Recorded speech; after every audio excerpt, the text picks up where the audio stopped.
What you're about to watch is a debate between Egyptologist Dr. David Falk and archaeologist Dr. Titus Kennedy on the date of the Exodus. Dr. Falk takes the late date of the Exodus, whereas Dr. Kennedy takes the early date. The debate was originally posted on Sean McDowell's channel, but Sean decided he didn't really want this debate on his channel, which is his prerogative. But Dr. Falk and I really thought this debate should be online for everyone to see. So luckily, Dr. Falk recorded his own copy of the debate and gave me a version so I could share it out. If you want to know more about the work Dr. Falk does, you can check out his channel here, Ancient Egypt and the Bible. So enjoy the debate and let me know what you think in the comments section. What is the evidence for the Exodus? Dating early or dating late? What does Scripture say about this? What is the evidence outside of Scripture? And where should Christians land when thinking about this vital event in the Old Testament? Well, we have two scholars today who I am, to say absolutely thrilled to have on is an understatement, because I've followed both of their works. We've got an archaeologist named Dr. Titus Kennedy. I believe this is the third time you've been on the show. Tom, Archaeology of Jesus, the Old Testament, the Exodus. You've taken a 15th century dating, which we'll discuss. And then David Falk, first time to the show, but I have been watching your stuff online. He takes a 13th century dating, is an Egyptologist. So we've got two eminently trained thinkers, first time they've interacted. Gentlemen, thanks for coming on and being willing to talk about this. Thank you. Yeah, it's great to be here. I'm looking forward to an engaging and informative conversation, hopefully for everybody. I think it will be. Yeah, for sure. So let's start with the biblical evidence, where we land. And Titus, you take a 15th century view. Maybe walk through biblically how you land there. And of course, David, I want your feedback and thoughts after that. Sure. Yeah, so I would start with the standard passage in 1 Kings 6:1 that places the exit from Egypt in the 480th year, connecting to the time of Solomon's temple being built. So it's 479 years have elapsed. It's now the 480th year. So I would read that as a real number and calculate back from the time of Solomon's reign and the establishment of the temple. So we're looking at about 967 BC for the beginning of the temple, and going back to about 1446 BC, plus or minus there for that. Now, one of the reasons why I would take that as an actual number is because I think that it's indicating what we might call the Exodus era. So in Numbers 33, 38, they're still in the wilderness. They're near the end, and it talks about the 40th year after leaving Egypt. So I think that helps to establish a marker for how this might be written and communicating an actual sequence of years, sort of like era names that were given in other periods of ancient history. But not relying only on that, I would also look at Judges 11:26, where it's the time of Jephthah, and we are told that it's been about 300 years since the Israelites settled or showed up in the area of Canaan. Now, we don't know exactly when Jephthah was dated to, maybe 1100 BC. He's certainly a little bit before Saul, right? And Saul comes in about 1050 BC. So you add 300 years, you add 40 years for the wandering, you're getting pretty close again to 1440 BC for the Exodus. And then I would also look at 1 Chronicles 6:33 to 37, where we have a total of about 19 generations between the Exodus and Solomon, maybe 18 full generations and a half generation on each side, something like that. Now, this doesn't give us an exact figure of time, right? So we have to look at what were generations in the ancient world, and a variety of studies have put it somewhere between 22 to 28 years for a generation. If we looked at the midpoint, about 25 years times 19, that's 475 years, very close. We drop it a little bit lower, it might be closer to the 440th year, the Septuagint variant of the 1 Kings 6:1. Or, maybe it's slightly above and we're going slightly over 480 years. But that would be my basic take from the Old Testament. I might also point out that in the book of Acts, Luke also assigns 450 years to this large period of time that goes from about the Exodus to Samuel. Okay, so you're talking a New Testament passage, 3 different Old Testament passages, Judges, 1 Samuel, I believe you said, or Chronicles, and First 1 Chronicles. Kings. Those numbers taken straightforward would converge on the 15th century. David, your thoughts? Well, my thoughts are that I have concerns with all the particular readings of those passages. In the case of 1 Kings 6:1, I'd like to ask Titus, does he take the census numbers of numbers 1, 2, and 25 literally? I do, except that I would take Aleph as chief or mighty warrior Wait, rather hold, than hold as it, hold thousand. it, hold it, hold it. That's an interpretation. How did you arrive there? How'd you get there? No, it's not an interpretation, it's a translation of Well, a word that's used wait. elsewhere. But it also has hundreds and fifties. Yes, so I would take the hundreds and fifties as hundreds and fifties. You take those as hundreds and fifties, but the others as the Aleph as sort of tribes. As chief or mighty warrior. Okay. How did you arrive at that interpretation? Because if we extrapolated, no, excuse me, it looks like we froze for a second. If we extrapolated 600,000 plus fighting men, then we would get a population of Israelites anywhere between, say, 2 to 3 or so million. Mm-hmm. And that just seems way too big for the population of Egypt during the New Kingdom or Canaan during the Late Bronze Age. It doesn't seem to fit. And I mean, this is a whole other discussion. Okay, There are a lot of no. other It's things. this is actually on point. It's actually on point because what you've done here is you've taken an external piece of evidence to inform your interpretation. I think that's appropriate. That's a good thing to do. You should do that. When I read 1 Kings 6:1, I'm reading it contextually. 1 Kings 6:1 is a temple dedication inscription that was recorded in the Book of Kings. I'm comparing it to other temple dedication inscriptions, which have not necessarily precise numbers. In fact, they're idealized. So my warrant for reading that 480 years as an idiomatic number is based upon other texts. One just cannot say, hey, it's a precise number. I take it as a real number. That's not an argument. You need a warrant even for, say, a literal interpretation, such as what you've just presented here. Now, that's my issue with 1 Kings 6:1. When we go on to, say, Judges 11, I don't think that Jephthah is a reliable witness. So when he talks about, his speech to the king, or his letter to the king of Ammon, it has several factual errors in it. Like, for example, in Judges 11:24, he gets the name of the god of the Ammonites wrong. It should be Milcom, not Chemosh. He also gets the theological underpinning of that wrong, where he says, Chemosh gave you your land, as opposed to Yahweh giving land to the believer and the unbeliever alike.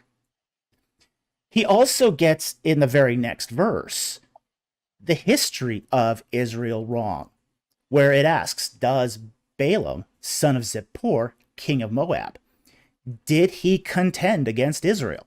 Did he ever go to battle against them? It's a rhetorical question. The expected answer is no. But the factual answer is yes. He did go to war against Israel and lost. And then finally, that passage in verse 26 where it talks about the 300 years. Well, we're kind of neglectful of that verse, and we don't even read to the end. And it asks the question, why didn't you attempt to reclaim the lands that Israel had captured? Well, what do you think that they were doing in Judges chapter 10? Judges chapter 10 is about the Ammonites trying to seize the land back from the Israelites. So Jephthah here is not a reliable witness. He's not a reliable witness in the slightest. Then we move on to, say, 1 Chronicles 6:33 to 38. In this particular case, we're not even dealing with an absolute genealogy here. These people aren't related. Okay? Now, first of all, you got a problem with your count. Your count's all wrong. Because the supposed 19 generations, the genealogy actually has 18. Starting from Korah to Haman. Korah is assumed to be contemporary with Moses, and every generation after Korah is a generation that grew up from the Exodus to the Conquest. But that's not the case. Exodus chapter 6 tells us that the clans of Korah were Asaph and Asir. That means 4 generations after Korah were alive during the time of the Exodus. So you got to cut off 5 generations right there, just because of the narrative in Exodus 6. Furthermore, the last 8 generations, the generations from Zuph to Haman, they're a copy of 1 Samuel chapter 1, verse 1. And it's taken from the genealogy of Samuel. The problem here is that Samuel is an Ephraimite. He's not a Levite. This is a spliced genealogy. You have the genealogy beginning as a Levite's, and then it's spliced with Samuel's genealogy. This is like an honorary degree. This is to give the posterity of Samuel the fictitious pedigree so his descendants can still serve in the temple as singers. It's not a real genealogy. And because it's not a real genealogy, you cannot use it for chronological purposes. It's an honorary genealogy.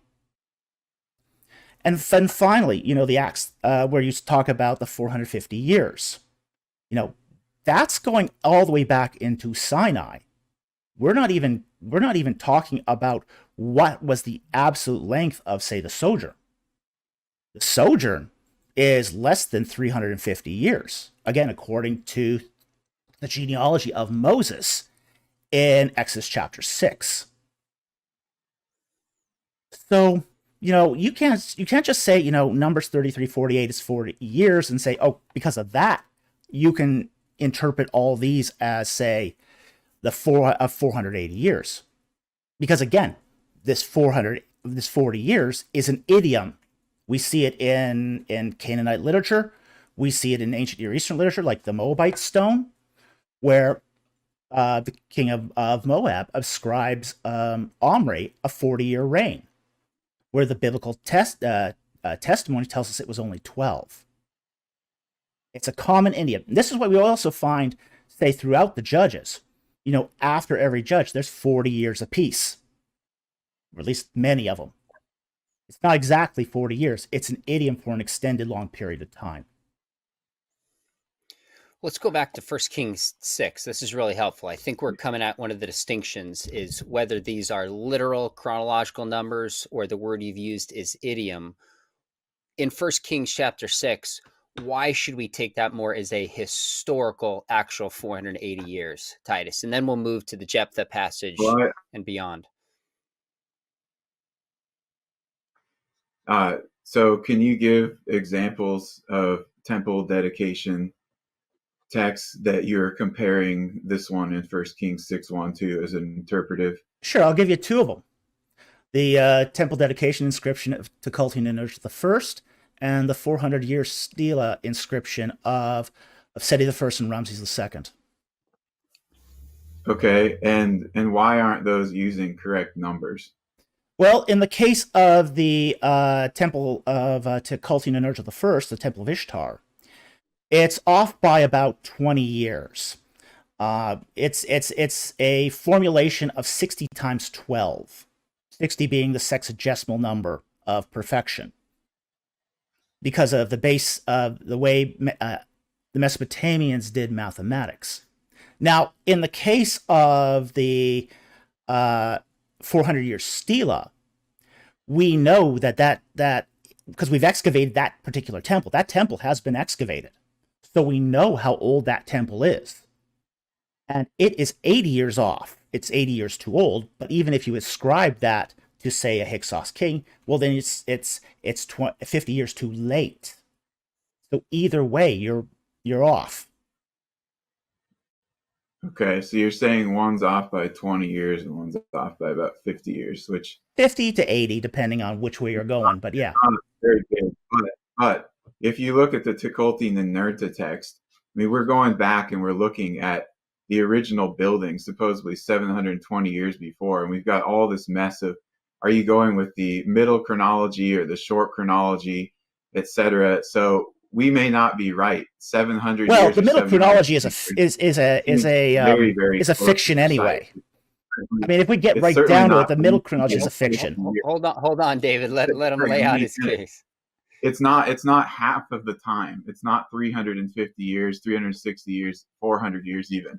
And for the 400-year stele, I guess that how you interpret it, but in Betok's reports, it seems like he's putting the Temple of Seth around 1680 or 1700 BC. So if we're going from Seti, talking about 400 years of Seth worship, that seems very close to 400 years there too. Again, maybe it's not exactly right, but 350 years versus 400 years is much different than 200. Well, so if we're idioms are just, I mean, here's the thing with an idiom. It doesn't matter if it's exact or not.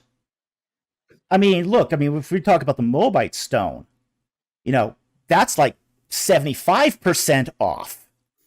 I mean, that's a huge gap from 12 to 40, if you want to go there. But that's a different genre, and that's in the 9th century BC. These other it's the two same texts idiom. From the late Bronze. It's the same idiom. So we're talking about Moabites in the Iron Age. It's still the same idiom, though. I mean, we're seeing this idiom throughout the Old Testament. This is not isolated to just, say, 1 Kings 6:1. We see this in Judges. We see this in other parts of the Exodus narrative. Like, for example, the breakdown of the age of Moses in 3 convenient groups of 40. Coincidence? Yeah. I don't think so. 40 can be theologically significant and also a real number, though. Oh, it's theological significant, but a real number. It can be, right? It can be both. It doesn't have to be mutually exclusive. Well, it doesn't have to be mutually exclusive, but it's one heck of a coincidence, don't you think? Yeah, sure, it's interesting, but so after the first 6 judges where we have 40 years of rest, that's a theological and accurate? We froze for a second, sorry. Oh, we got you back. Keep going. Okay.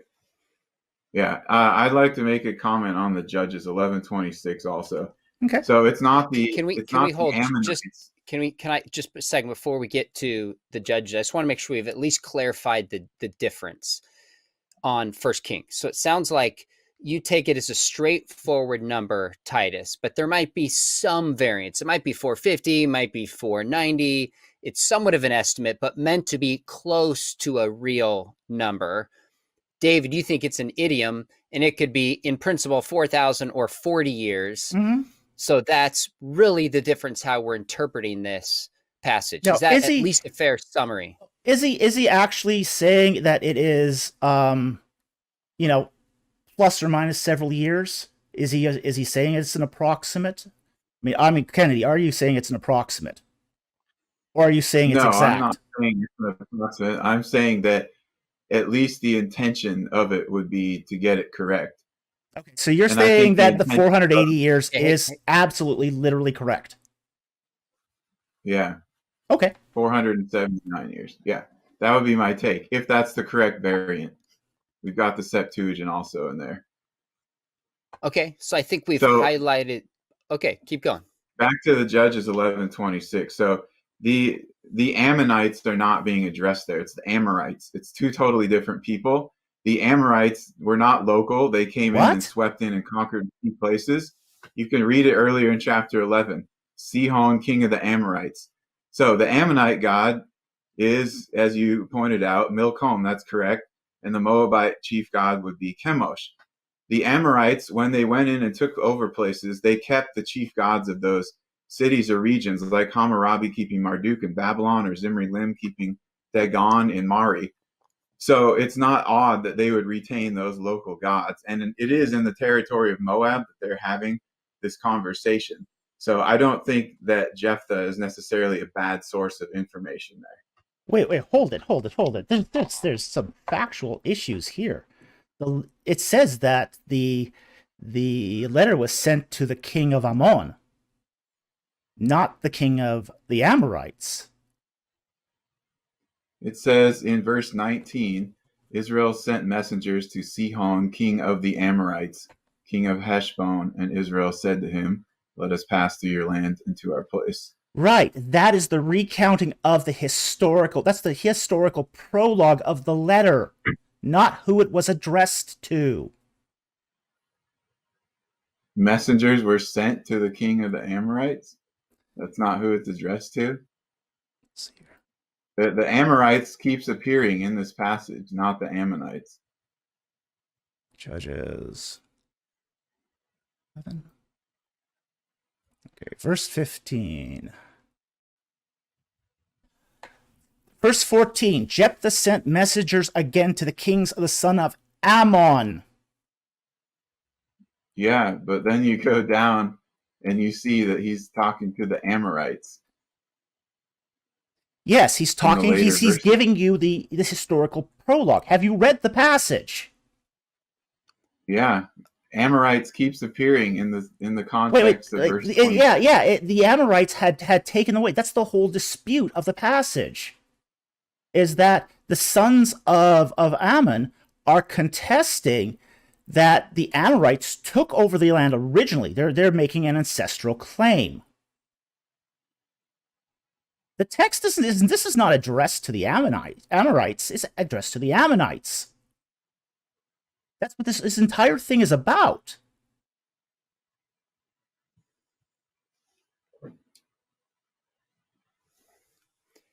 Is that All where right, we'll move on. I'm not going to agree with that. So.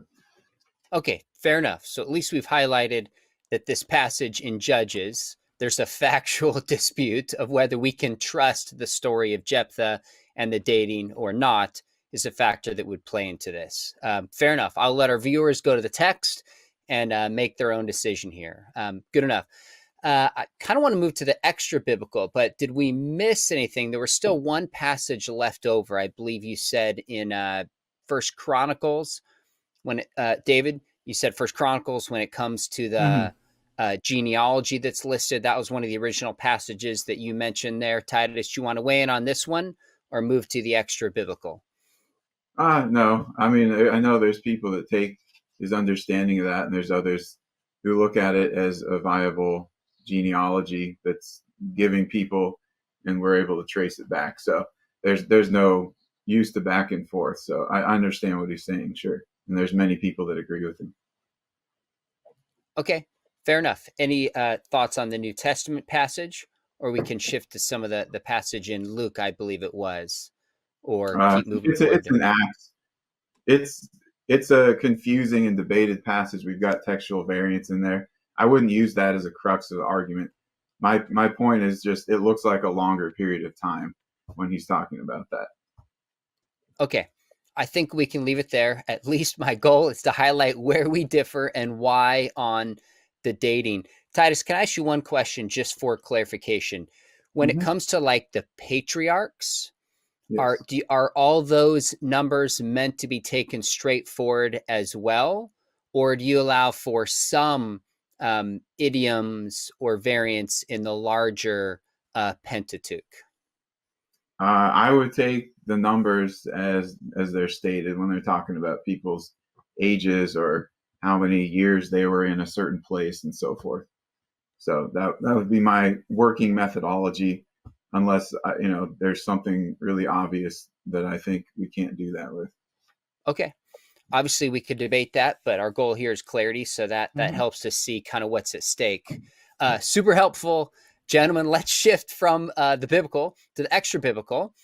And I think what might be helpful is we talk about ancient Near East and Egyptian parallels.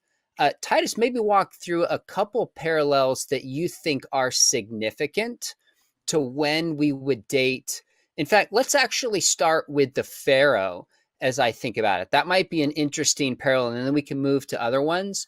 Why do you think the parallel, why do you think Pharaoh best parallels of the Exodus 15th century, Titus? I would actually prefer that David get to go here because Okay. this is really for him a big part of his argument, I think, connecting to Ramses. So let him kick that off and explain to us more why he takes the 13th century BC view and connecting to that. Sure. Okay. Well, where I start is with the Bible, and that the Israelites settled in the land of Goshen, which it also identifies as the land of Ramses. Now, the land of Ramses is identified in Egyptian texts as the area surrounding the city of Avaris. So that's Goshen. Archaeologically, we find a constant occupation of a Semitic site there at Avaris from the Second Intermediate Period all the way through to mid-Dynasty 19. So that would be that mid-Dynasty 19, which is the reign of Ramses II, is our after which date for the Exodus. So, which is, with the exception of Ramses, is roughly 1288. Then we have the Merneptah Stela, which identifies the Israelites being in Canaan. That dates to the 5th regnal year of Merneptah, so around 1217. We can then narrow this down with the death of Ramses II's firstborn, which happens in his 25th regnal year. So the Exodus is approximately 1265 BC, roughly again the 25th year of Ramses II. Roughly 40 years later, we have the Israelites entering into the land of Canaan. We have the destruction at Jericho. There's 2 destruction layers there. You have Kathleen Kenyon's 1550 BC date, followed by constant occupation, and then Garstang's middle building, late bronze destruction. At Hatzor, you've got 2 destruction layers. You've got a 1500 destruction layer, middle bronze 2B, followed by constant occupation, and then a destruction in the late bronze. If we are to again contend that these 2 destructions happen in one lifetime, i.e. the lifetime of Joshua, there's only one set of layers that match it, which is the late bronze 2 destruction layers. And that's, again, in the late 13th century. You also have the altar site at Mount Ebal, which is undoubtedly a late bronze, early Iron Age occupation site, and then followed by an explosion of Israelite settlements in the late 13th, early 12th century. And basically everyone across the board agrees these are Israelite settlements, including Bill Deaver, Israel Finkelstein, minimalists, maximalists alike. They all agree these are Israelite sites. So if you take that together, you have to then come to the conclusion that the king of the Exodus was Ramses II. Okay, biblical and extra biblical case. Titus, your thoughts or questions for David? What would you say about Genesis 47:11, where it talks about the land of Ramses? Why do you think that name is used there if the context that would be much earlier than the time of Ramses II? Oh, that's easy, because it was a retrojection. It's a retrojection back in time. So the book of Genesis was put to pen during the wandering in the wilderness, just like Exodus was, just like Numbers was, just like Deuteronomy was, but it's using the terms of the day. We also find the term Pharaoh in the book of Genesis. And there's no doubt that that's a term that didn't exist prior to Tutmosis III. So that's a retrojective term also. We've got lots of retrojective terms in the book of Genesis. The land of Ramses is just one more retrojective term. So what would you say, though, to those who would argue that Ramses in Exodus is scribal updating? like we see in a variety of other places in the Old Testament?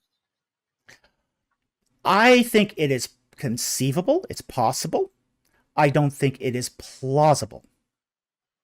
Because the reason why is because we have a lot of 19th dynasty toponyms in the book of Exodus. We have to also understand too that these toponyms are specific to Dynasty 19. They're either places that were built during the reigns of Seti I or Ramses II, renamed during the reigns of Seti I or Ramses II, or extant during the reigns of Seti I or Ramses II. How much updating do you want to do the text? That's going to be a critical issue. I'm not necessarily in that camp. I just see that it's done other places in the Old Testament where often it's quite clear where they've done it. Okay. I don't know if they've done it. Curious then, if you're not in that camp, why did you bring up the objection? Oh, I simply wanted to know what if you looked at that in the same way in the Genesis passage. No, I don't see. Look at that like that. I don't believe in redaction criticism. Okay. All right. Yeah. Thanks for clarifying. I would probably be similar take on that, and at least on that concept. So, in terms of the Ramses name, I might ask, why does it have to be associated with Ramses II specifically? Now, I know that you laid out your reasons that revolve around the historical and archaeological material that would position it in that. But aside from that, what might you say about the name Ramses in the text of Exodus being associated with Ramses II? Well, that's because we have it attested extra-biblically. In Papyrus Anastasi 3, where it names P. Ramses, it uses the full titulary of Ramses II. P. Usur Ma'a Re Setepen Re Ramses Meriamun. Okay, it's just laid out there. There's no question that the city of Ramses is identified with Ramses II. And we can go there archaeologically too, because the site of Ramses has been surveyed with ground penetrating radar and cesium magnetometry to show that the earliest foundations were basically a royal residence of Seti I, and then Ramses turns it into a capital city.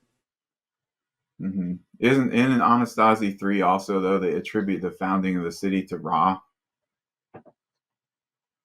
No. Really? I recall reading that.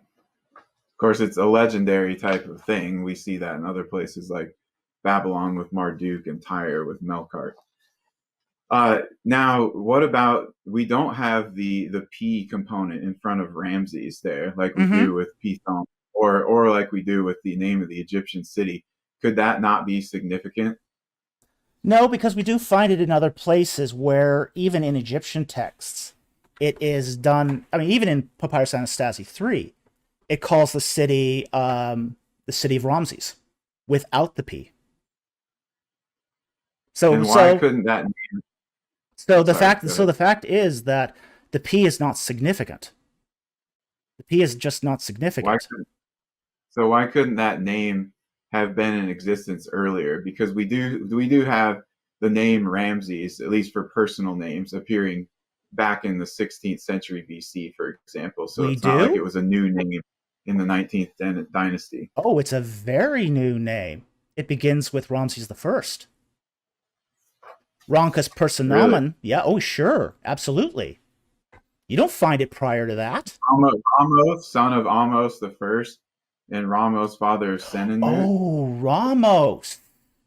Oh, that's different. What does Ramos mean? Doesn't it mean born of Ra? Yes. What does Ramses mean? Oh, we froze again, sorry.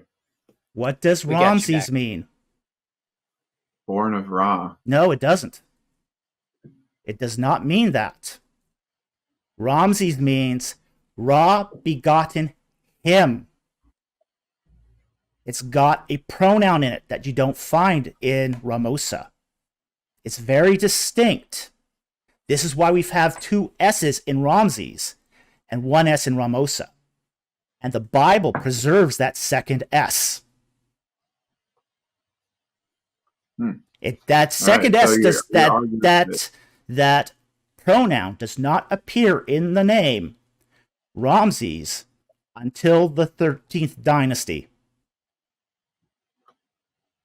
It does not appear in any civil or personal documents prior to that time. And you can go to Ronca to look that up. Okay, we'll do that. All right, so that would be your chronological placement, your general reasons then.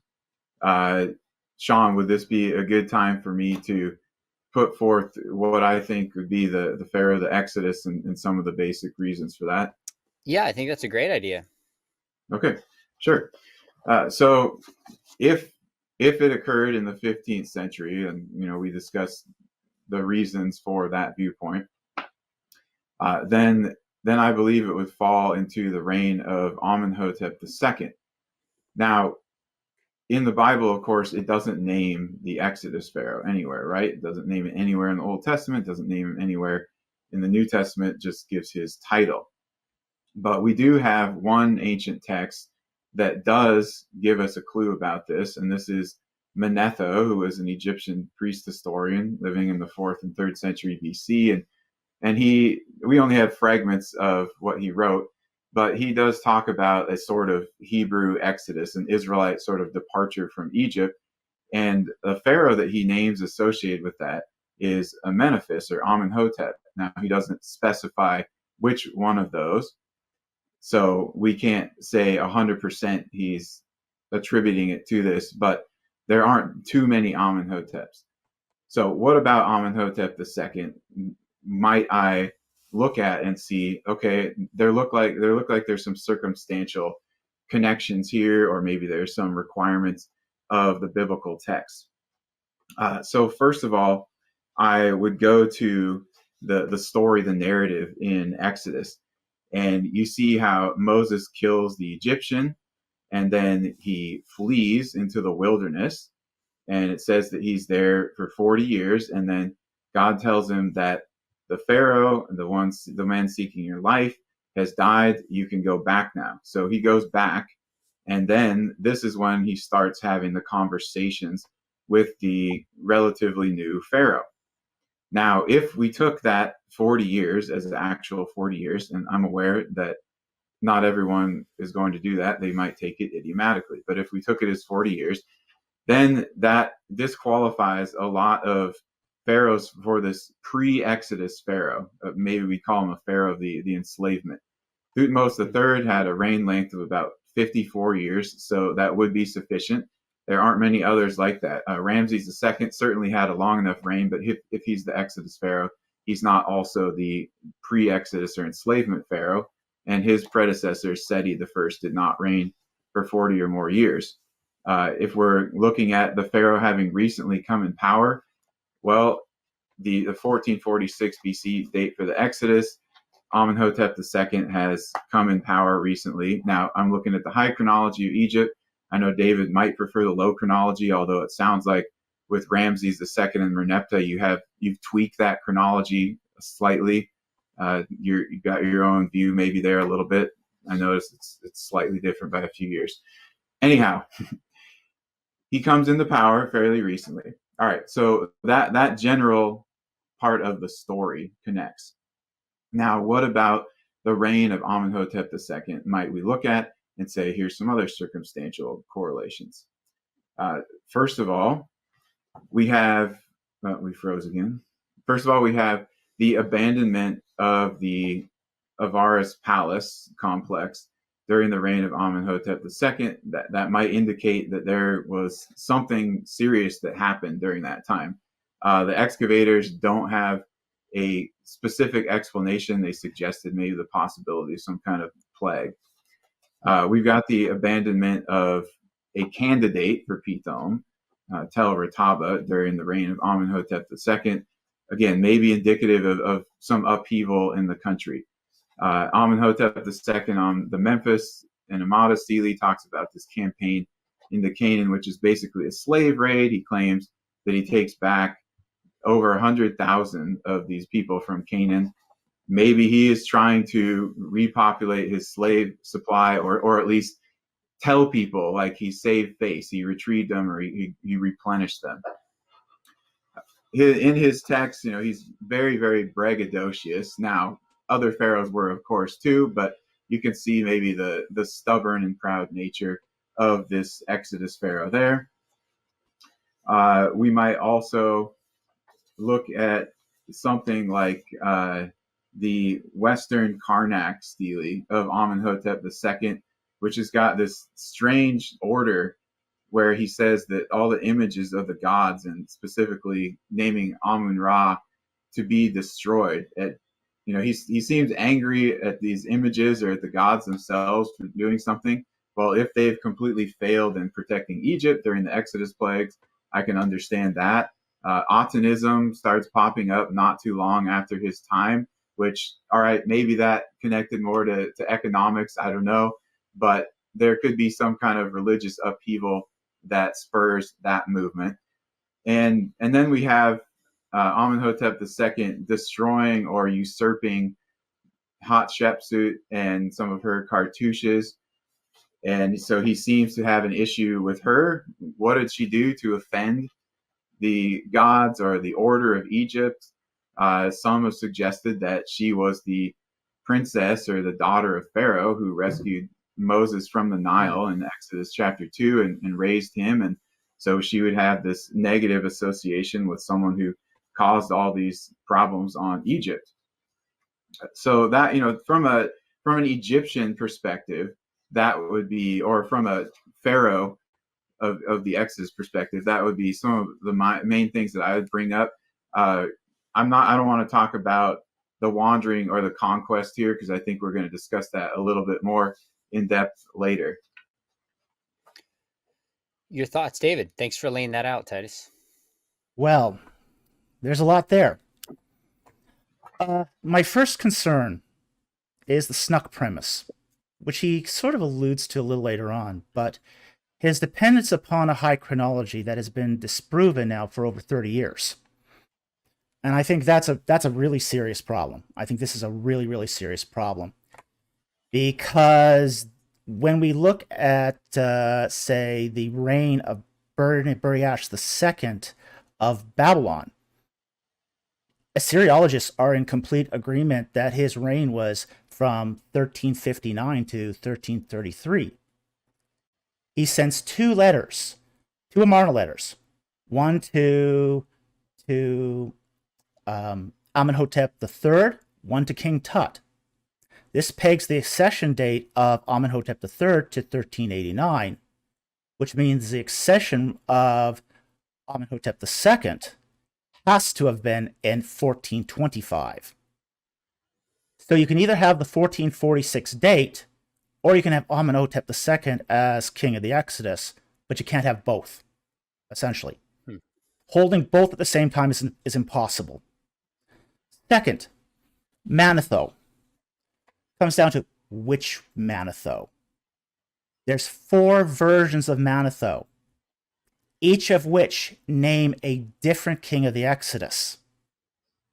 The one you quoted, Josephus's version, names Amenhotep II, and I'll give you that one's Amenhotep II.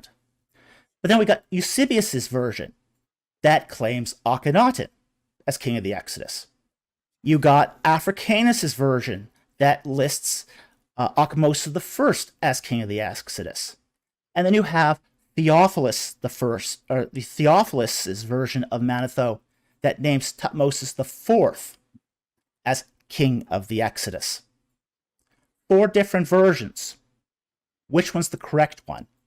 Well, given that Manetho is a 3rd century BC Egyptian priest, chances are likely that none of them are the original.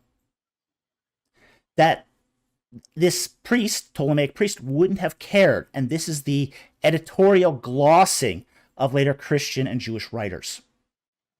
And this is just basic lower text criticism here. This is nothing extraordinary.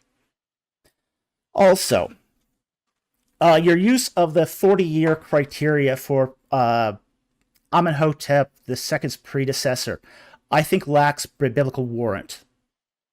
You're using Exodus 4:19 to say that, hey, Moses, go back, the Pharaoh is dead. But that's not what the text says. The text says that all the men that wanted your life are dead. Men, plural.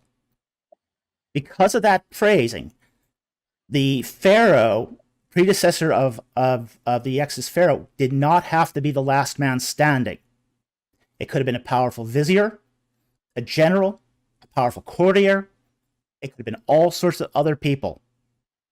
The text does not say Pharaoh here, and that's really, really important. And it uses the plural of man. So it is true that many people wanted Moses dead, not just one. Your citing of the abandonment of the palace at Avaris is not actually indicative of a greater abandonment. Now, this is not actually relevant to your argument. And the reason why it's not relevant to your argument is because Egyptians lived in the palace. Who cares if Egyptians abandon the palace? The fact is, we have constant occupation during that time in the Semitic district. So we have evidence that shows that the Semitic population was still there all the way through the reign of Amenhotep II. This is an exodus of Semitic people, Amoritic Semites, not of Egyptians. The latest reports from Tel El Rodaba from the Polish concession have indicated that the abandonment of Pithom during the mid-Dynasty 18 was probably dated to around Tutmosis III, Queen Hatshepsut, and it was of the Egyptian settlement there.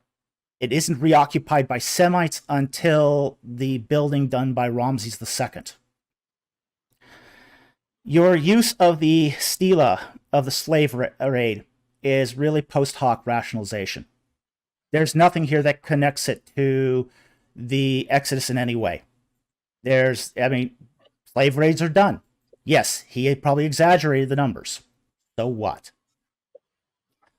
His bragging. There's not a single thing that Amenhotep II claimed that was sort of out of the ordinary for an Egyptian king. Really, it wasn't. It was perfectly consistent with his time and his particular role as king. Your citation of the Western Karnak stele were images of the gods were destroyed. Now, there's nothing in the text that says that he did this out of anger. He just said that the images were destroyed. The king had the prerogative to destroy the images of temples. We've seen this before. Amenhotep III destroys all the images at Luxor Temple, including the temple itself. He raises the whole thing to the ground just to move it 90 degrees so it faced Karnak. The reason why a king could destroy an image or a temple was to build a new, greater one. Not uncommon. This happened in ancient Egypt. Again, your use of appeal to Akhenaten here that, turmoil might happen that allowed that. Well, maybe. But you're talking here 50 plus years after Amenhotep II. There's two long, stable reigns between Amenhotep II and Akhenaten. So that's straining the gnat. That really is straining the gnat. And then,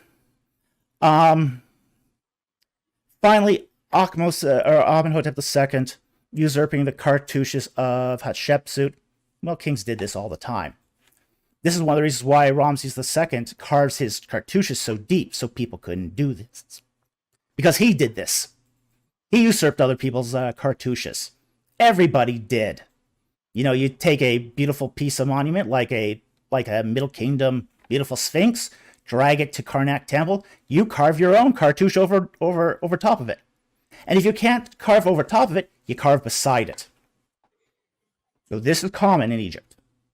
There's nothing significant here that would point to So I think that my overall concern here with your identification of Amenhotep II as king of the Exodus is that not only is it an impossible position, it also lacks the biblical and evidential warrant to make the claim. That was a helpful response to a lot of the points. We probably can't go through each of these, but maybe 2 or 3 would be helpful if you'd respond back, Titus, in particular the chronology that he started his critique with. Sure. So I know that the low chronology is more popular now, although there have been some radiocarbon studies recently done that maybe suggest it's a little bit higher than the low chronology. I don't have a huge problem with using the low chronology or something close to that if it's really shown definitively, but there's still a lot of argument. However, as we talked about earlier in the 1 Kings 6:1 passage, there's also this variant of the 440th year. If that ended up being correct, then that chronological shift wouldn't really have an effect. We would still be falling into the reign of Amenhotep II. So until there's really some more definitive material on the chronology, I'm leaving that as more of an open question. Other stuff, again, with the abandonment of places like Avaris and Rataba, I'm not saying that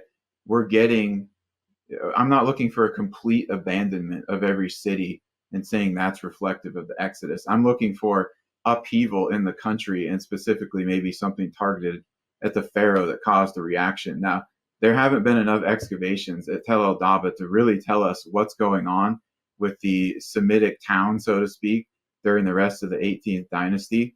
We just have more clarity on the palace. The Temple of Seth might have remained in use. It's still unknown. Rataba, the recent report that I have that I read the article on, they're putting it in Amenhotep II's reign. But again, this is not, the crux of the issue. You brought up various other points there, which I think are valid arguments to make. I'm not saying that any one of the points that I make is, again, a crux of an argument. I'm looking at circumstantial things that may connect to it, that seem to connect to it. We've got a different interpretation of how to look at the text of the Bible and some of those numbers. I mean, Exodus 2:23 does say that the king of Egypt has died.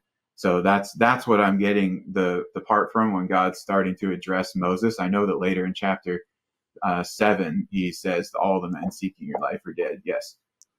But it was the earlier passage that I'm looking at in terms of the Pharaoh specifically there. So I understand your objections, and the main one I think that needs to be dealt with is the high chronology, the low chronology, something in between, and we really need to figure out, exactly what the years are at some point. So if I understand correctly, and then jump in here, David, your point, David, was that Assyriologists are in agreement on this higher chronology. Titus, you're saying when it comes to the archaeological record, it is not as settled as people think that it is, more of an open question. And if that variant on 480 years is 440 years, then Amenhotep II would fall within the case that you're making anyway. Well, is that fair? Correct. Go ahead, David. Well, even if you do grant the 440 of the Septuagint, and with the low chronology, that would put the Titus's Exodus date at 1416. Okay, so there's going to be some issues even there, because his circumstantial case starts falling apart at that point too, because that slave raid is in the 9th year of Amenhotep II. So there's going to be some issues there. Yeah, absolutely. That one you pointed out would have to be tossed out. I agree with that. The others, they're not as specific to the very beginning of the reign. But again, I prefer the higher chronology there. But I see more here's I think correlation. there's an overriding issue here, is that Titus is making a holistic argument. He's making a holistic argument, which is that you gather a whole bunch of various items, and then you say that taken all together, the sum of the items is greater than each individual item. And I think that's problematic from an evidentiary level. An argument is only as good as its premises. If the premises all fall apart, the holistic argument has to fall apart also.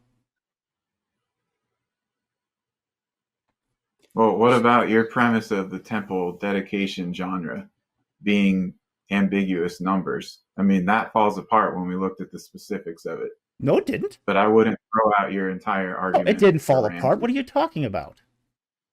720 years exactly, almost, and almost 400 years exactly. It's not 400 It's years not- almost exactly. It's off by 50 to 80 years, plus or minus 50 years. That's not an exact number. That makes it an idiom. Okay, so both of you are making holistic arguments, I think, just from different points and for different reasons. Where we differ is on the strength of the particulars that make up the case. I'm making an inductive argument. I think. I'm making Okay, clarify why. Okay? Here's the thing. When you make an inductive argument, you take all the evidence, including the counterfactuals. Okay? Everything has to be thrown in an inductive argument. So you weigh the good and the bad. What's in your favor? What isn't in your favor? You have to take a broad approach. You just can't cherry pick the data. You can't just take confirmation bias here and then say, hey, it works. That's the problem with holistic arguments, is they do tend to veer towards confirmation bias.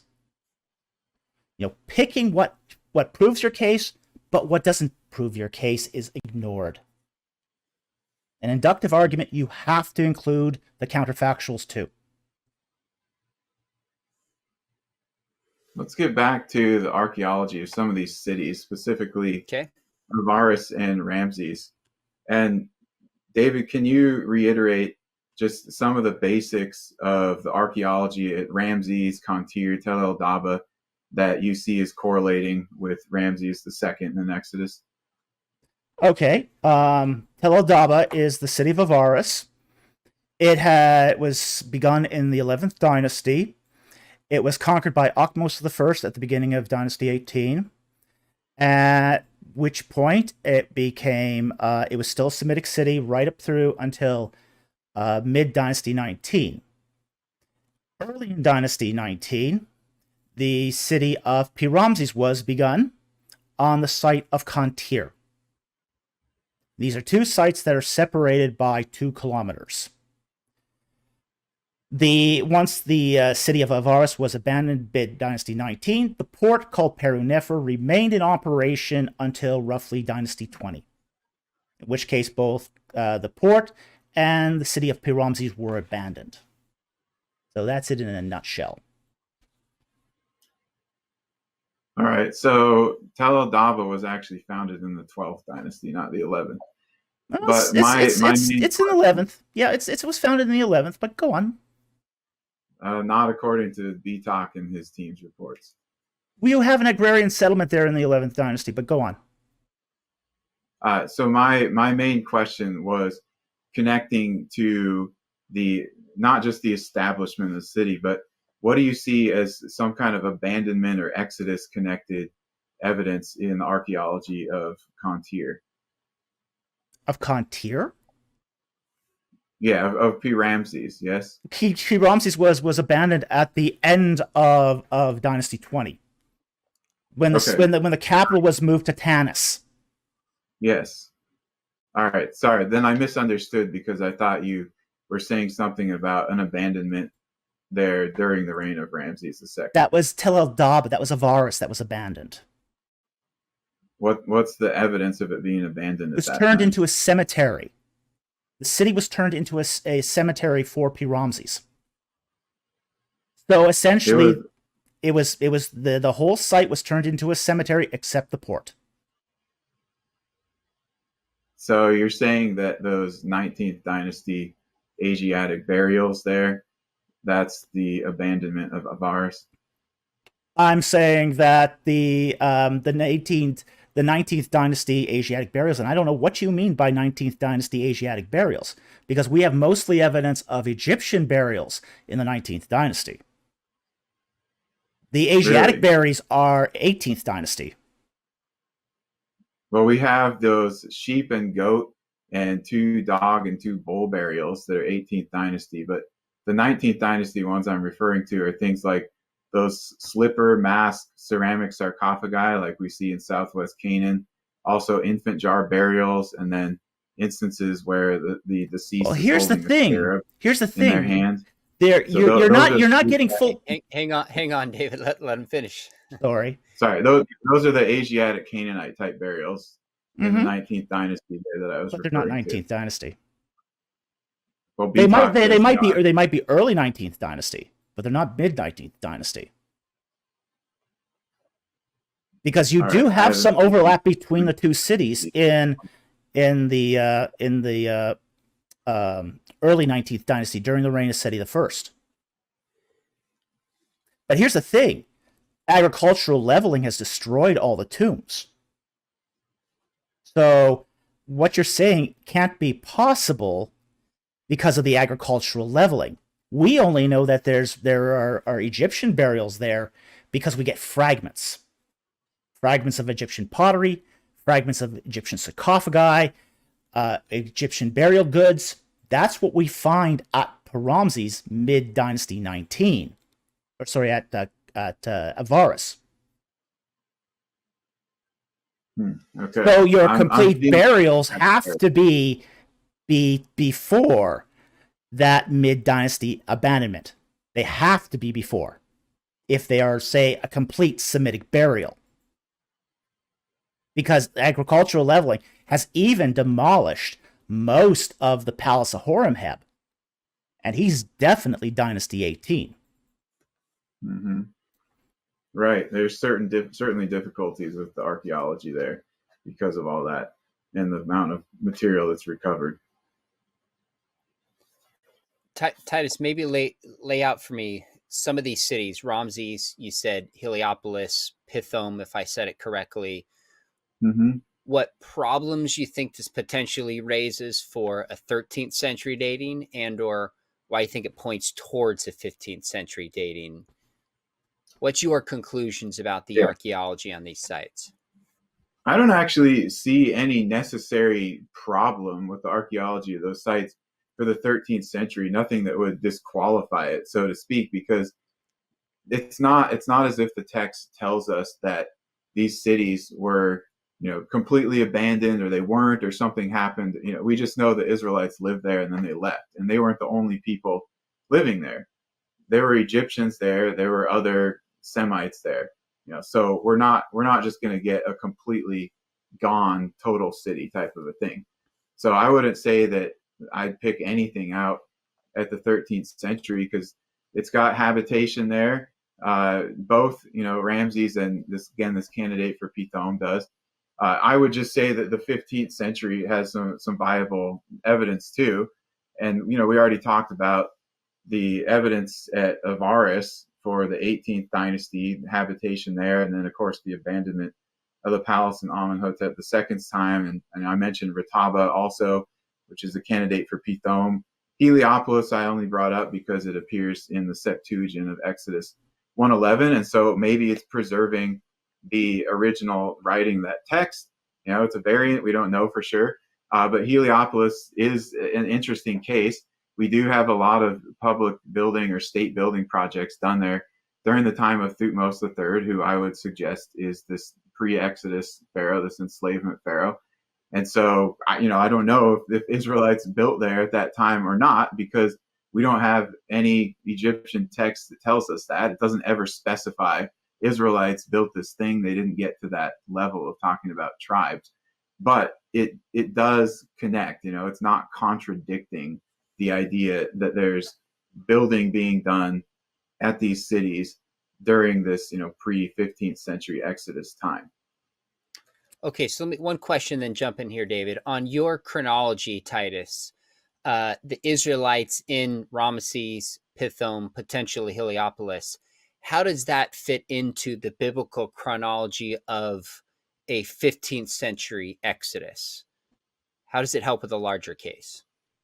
Well, we have, for example, at Avaris, we have a large influx of people from the Western Levant, the Asiatics, Semites, come in there and they settle in.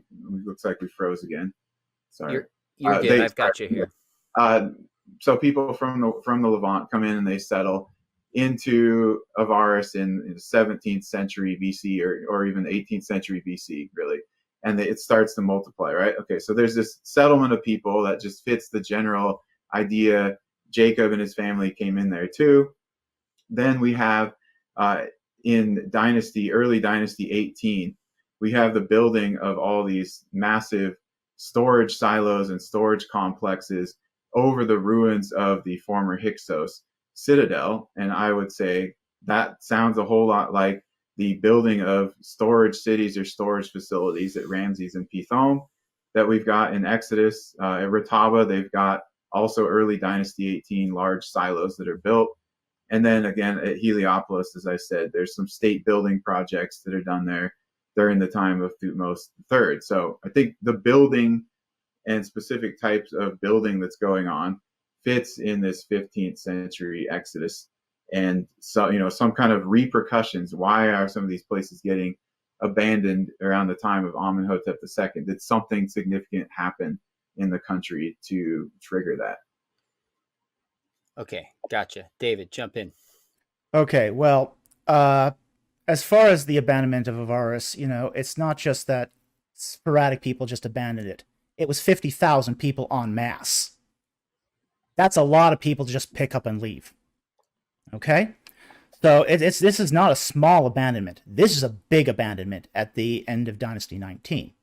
Now, as far as the storage city is concerned, we have to biblically go back to Exodus 1:11, where it says that the Israelites built storage cities, Pithom and Ramses. Okay? Now, Heliopolis is added in the Septuagint. We can't be sure of Heliopolis. The site's still going under excavation, and it's been around since the 3rd dynasty all the way up to the Ptolemaic period. So, that's a long-lived site. The problem here is going to be the storage cities. The storage cities are essentially storage magazines that were used around temples. And they're massive. They're really massive. You can go to the Ramesseum today and see these storage cities. And they're huge. They cover acres and acres and acres. So they're big. Okay, and they're there to provide offerings for the temple. To store offerings for the temple because they didn't have cash back then. The problem here is not going to be so much even, say, the city of Ramses, even though Ramses is a name that we can date. But Pithom's going to be a real problem. And the reason why is because those storage magazines have to be associated with a temple. The temple at Pithom was built by Ramses II. And it's this is the temple of Atum, where we get the name Pithom from. Atum, House of Atum. So this is sort of the date mark for Pithom. It's not called Pithom prior to Ramses II, but it's because Ramses II built a Ketem fortress there, a temple of Atum, and storage magazines to feed the temple. This is going to be an issue when it comes to the dating of Exodus 1:11, because you can't just say this is just a rename, because there's an actual activity attached to it, an action where the Israelites are said to have done these works for the king.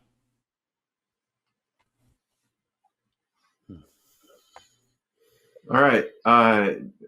We're getting close on time. I mean, I have little remarks that I might say, but maybe we can look at some of the things in Canaan and the conquest before we run out of time, because I haven't really gotten to say anything about that yet. Okay, let's do that. That sounds good. Sure. So David brought up his view early on, as he's attributing some 13th century BC destruction, like at Hatzor, and then he mentioned something at Jericho first. I'll start with Hatzor. Certainly, there is that 13th century destruction at Hatzor. There's that late Bronze 2B destruction that targeted several aspects of the city, including gates and temples and the palace. And, there's mutilation of statues, and I would certainly attribute that to the Israelites. It's, conventionally dated around 1210 BC, something like that. So it's pretty close to where he's saying Merneptah comes in and attacks the Israelites right when they arrive in Canaan. But I would say that is Judges 4 and 5 with Deborah and Barak, the second kind of destruction in this Joshua Judges era. Earlier, we have in Stratum 15 in the Acropolis and Stratum 2 in the lower city, we have another late Bronze 1 fire destruction of the entire city, including, of course, all the gates, the temples, the palace or ceremonial palace, however you interpret that. And I would say that massive fire destruction then is attributed to the Joshua conquest there at the end of late Bronze 1. Now, Jericho, of course, there's lots of debates over Jericho in terms of the chronology. Kathleen Kenyon's reports, although I disagree with some of her things, she did a lot to help, I think, clarify the manner of destruction of that city. And she talks about there's a walled city, and then the city walls of mud brick fall down, and they actually fell down in front of the stone retaining wall. And it sort of forms this ramp that you could walk up into the city. But subsequent to that, the attackers burned the entire city, including all these massive jars full of grain that rather than, attack before harvest or looting it, they just decided to destroy it. It's kind of weird, but all that stuff matches up with the manner of destruction in Joshua. So really the major issue is, do you take her 1550 BC date, or do you take the later Italian-Palestinian excavations 1500 BC terminal date at the end of MB3, or do you take Garstang's date at the end of LB1 for 1400 BC? And I would go with Garstang's LB1 and 1400 BC because of mainly some of the pottery and the scarabs. Mainly some of the pottery and the scarabs. So we've got chocolate on white ware, for instance, which newer studies of this show it's an LB1, about 1500 to 1400 primarily type of pottery. But there's also Cypriot bichrome, which, Kenyon claimed that she didn't find this stuff, but she just took her conclusions and didn't actually publish her excavation reports. They didn't come out until after her death. You can look through them now. There's a lot of examples of Cypriot and imitation ware. So there, and then the scarabs, right? There's nearly a continuous sequence of scarabs that are found there until Amenhotep III. He's the latest one. And I would say he is the pharaoh in power during the conquest. And chronologically, it lines up, 40 years after the Exodus, 40 years after Amenhotep's things that we discussed earlier. We also find an Amenhotep III scarab in a destruction layer at Jericho and Gezer and so forth. But to the comments about the middle building, that's not a city. It's a residence. It's a large building. It's not a walled city, so that doesn't fit with Jericho. And it was only there in the 14th century in LB2A and then abandoned. So I think it's really difficult to connect that to the fall of Jericho's walls and a fire destruction over the city. That would kind of be in a nutshell, what we're talking about with some of the conquest. So simply put, you've got an Exodus about 1446. They wander 40 years. Early 1400s is then when you have the conquest you did with Garstang, supported by some of the archaeological pieces that you laid out. David, your thoughts? Okay, let's start with Hatzor. He really only brings up one point about Hatzor, which is the destruction in Stratum 2. Really, it is at the end of Stratum 3, the beginning of Stratum 2. So it's not really considered part of Stratum 2, it's considered part of Stratum 3. And all the archaeological reports for Hatzor state this. So essentially not excavated there. You're wrong on this. Well, Hesse seems to disagree with you then. And so does Who? Yadin. No, Yadin's reports say that, and so do the renewed She's excavations. quoting Yadin here in his 1975 article, or his book. He's basically saying stratum 3 to stratum 2 is where the destruction layer is taking place. You may have excavated there, but you obviously haven't read the reports. Stratum 2, as you just said. Mm-hmm. Stratum 2, as you just said. And I said stratum LB1. 3 to stratum 2. Well, he talks about destruction. That destruction layer is at the end of a stratum. That destruction layer is at the end of the Middle Bronze 2B period. You don't begin a period with a destruction. You end a period with a destruction. That's why the destruction layer is attached to stratum 3, not the beginning of stratum 2.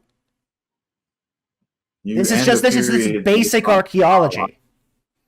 Okay. Let's move on. Let's move on to Jericho here. You got archaeology, man. I've excavated way more than you in directed projects. Okay. Doesn't mean you can read a research report. Okay, next. All right, let's move on to Jericho. Okay, let's go on to Jericho. Now, the most recent reports are by Lorenzo Nigro of the Israel-Palestinian expedition.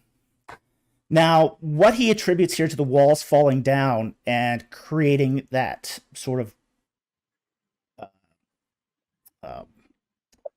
enrisement there is actually has been now determined to be a ramp for battering rams. Okay, so those are not the walls falling outward. That is an attempt by some invader to build a ramp for a battering ram. Okay, and that comes directly out of Lorenzo Nigro's 2020 report.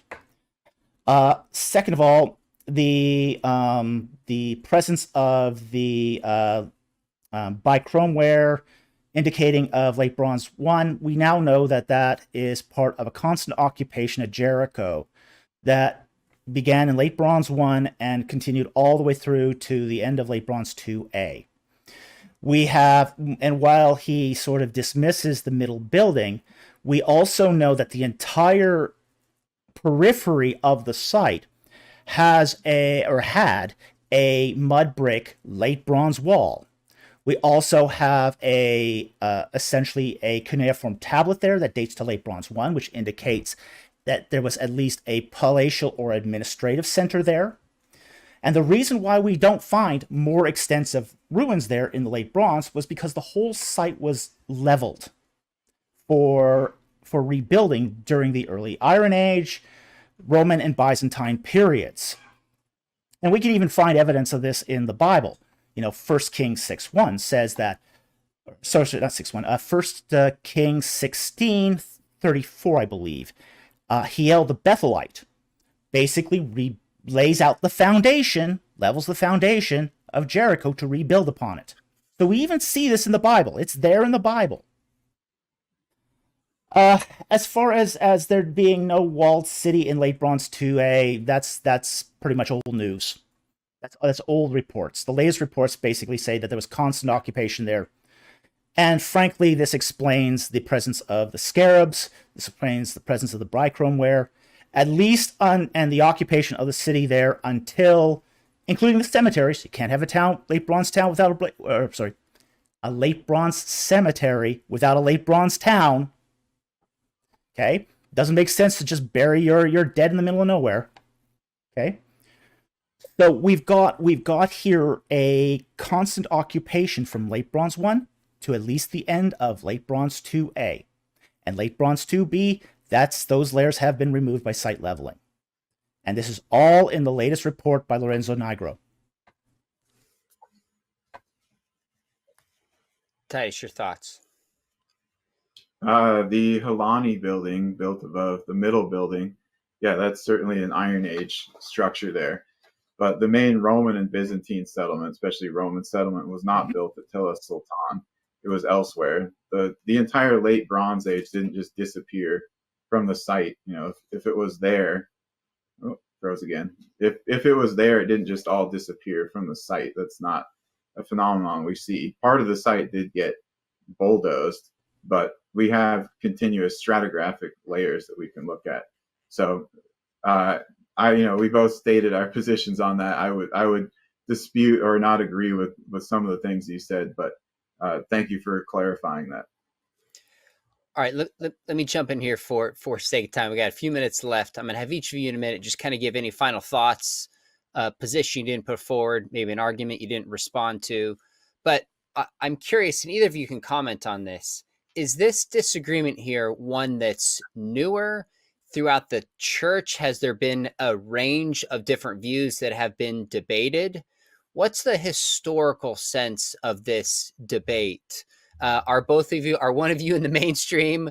That's what I'm trying to get at, historically speaking. I know that's not exactly your lane, but either of you jump in here. David, what's your sense historically of how Christians and Jews have approached this? Okay, well, it really wasn't an issue until the mid-19th dynasty, or sorry, not 19th century, 19th AD. Century, yeah. 19th century AD. During the 19th century AD, we find this huge debate going on, and you can even look this up in the newspaper articles. The first time, say, the late Exodus view was proposed was around 1850 by C.R. Lepsius. And it became the predominant sort of theory in Jewish and Christian circles until 1906, when James Orr said, hey, the Ramses view is the traditional view, but I've got this new view, which basically takes the 1 Kings 6:1 and correlates it to Amenhotep II. So that's where the early date of the Exodus, the modern version of the early date of the Exodus begins, is in 1906. That makes sense. With biblical criticism, with archaeology growing around that time, it would become more of a debate. That's super helpful. All right, for sake of time, I'd love to hear. Let me ask you this, Titus, one more, and then I'll give you your final thoughts. Where do you see debates or discussions on this headed? What work still needs to be done? That we're going to continue along. I think we're going to continue along in the same discussion, because textually, I don't think people are going to come to an agreement. It's an issue of your foundational hermeneutics. So really, it's going to be what continues to be found archaeologically, and does it look like it's supporting or contradicting one or the other view, or maybe even something in between. And I think that eventually we'll come up with a really clear answer. And so I really hope that we continue finding material that clarifies this for everybody. That's great. All right, let's get just some final thoughts. If there's a point that you want to make, Dr. Falk, maybe a response you didn't give out there, or a piece that advances the 13th century Exodus. Final thoughts on this conversation. My thoughts are that the more evidence we have, the better. And take it all. Good, bad, the ugly. My belief is that we have to hold to the importance of Scripture, take Scripture seriously. It's an important historical source. I believe in a historical exodus. I think there's good evidence for a historical exodus. And I think that our reading of the Bible has to be in concord with history itself. And I think this is a matter of inerrancy. That to be consistent is a biblical inerrantist. I also have to be consistent as a historian as well. Okay, very helpful. Dr. Kennedy, final thoughts on this discussion. Oh, I think it was really an informative and helpful discussion. And I think that for everybody watching it, they're going to learn a lot more about two, variants of what might be two of the main views, and hopefully educate themselves and maybe figure out, which they think is more plausible, or wait until some additional evidence comes in. Dr.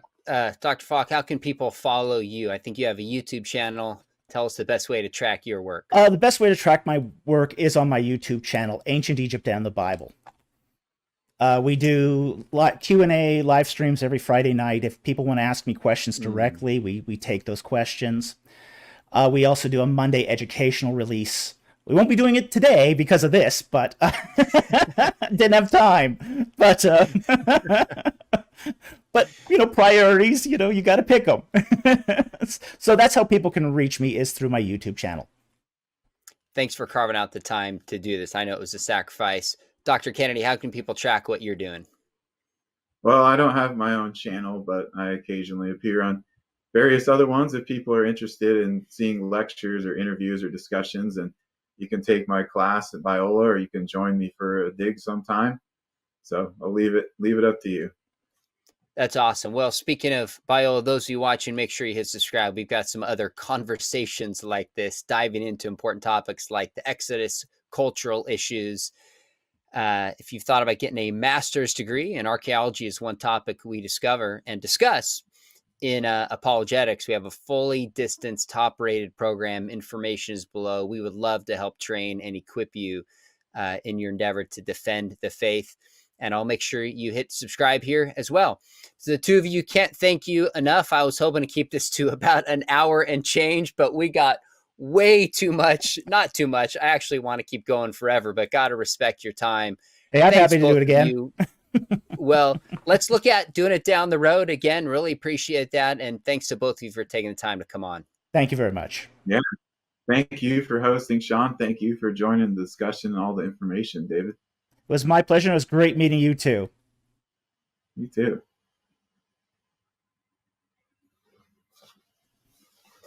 All right. You Awesome. guys are good. We got it. Got a great Awesome. recording. Don't worry about those freezing things. I'll slightly edit that out. That was minor. Yeah. Sorry. I don't know why that happened, but no worries at all. That's small. I think this was super helpful. I think it's next week. I'll send you guys the link and you can use it big or small, however you want to. I'll probably cut some small clips and use it. But this was super interesting. I learned a ton and appreciate it. Thanks to both of you. Well, thank you very much for having me. Yeah, all right, thank guys. you, Sean. Yeah, all right, we'll take do care. It again with both of you. Thanks. Have Thanks, a great fellas. day. See ya. Bye-bye. You got it.